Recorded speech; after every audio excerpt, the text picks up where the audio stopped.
Hello दोस्तों, आज की कहानी का नाम है आधा इनाम। यह बात तब की है जब शहंशाह अकबर और बीरबल की पहली मुलाकात हुई थी।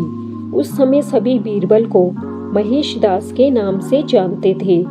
एक दिन शहंशाह अकबर बाजार में महेश दास की होशियारी से खुश होकर उसे अपने दरबार में इनाम देने के लिए बुलाते हैं और निशानी के तौर पर अपनी अंगूठी देते हैं। कुछ समय के बाद महेश दास सुल्तान अकबर से मिलने का विचार बनाकर उनके महल की ओर रवाना हो जाते हैं।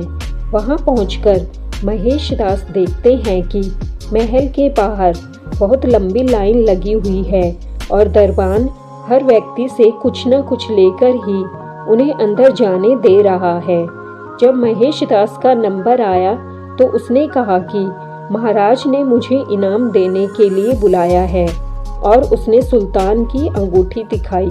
दरबान के मन में लालच आ गया और उसने कहा कि मैं तुम्हें एक ही शर्त पर अंदर जाने दूंगा, अगर तुम मुझे इनाम में से आधा हिस्सा दो तो।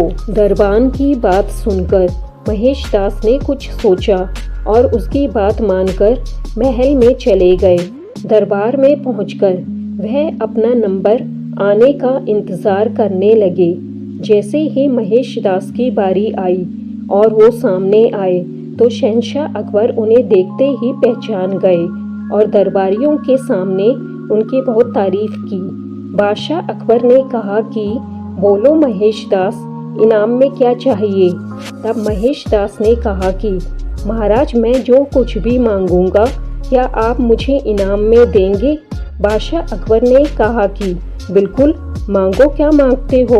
तब महेश दास ने कहा कि महाराज, मुझे पीठ पर 100 कोड़े मारने का इनाम दें। महेश दास की बात सुनकर सभी को हैरानी हुई और बादशाह अकबर ने पूछा कि तुम ऐसा क्यों चाहते हो। तब महेश दास ने दरबान के साथ हुई पूरी घटना बताई और अंत में कहा कि मैंने वादा किया है कि इनाम का आधा हिस्सा मैं दरबान को दूंगा। तब अकबर ने गुस्से में आकर दरबान को 100 कोड़े लगवाए और महेश दास की होशियारी देखकर अपने दरबार में मुख्य सलाहकार के रूप में रख लिया। इसके बाद अकबर ने उनका नाम बदलकर महेश दास से बीरबल कर दिया। तब से लेकर आज तक अकबर और बीरबल के कई किस्से मशहूर हुए। दोस्तों, इस कहानी से हमें यही शिक्षा मिलती है कि हमें अपना काम ईमानदारी से और बिना किसी लालच के करना चाहिए।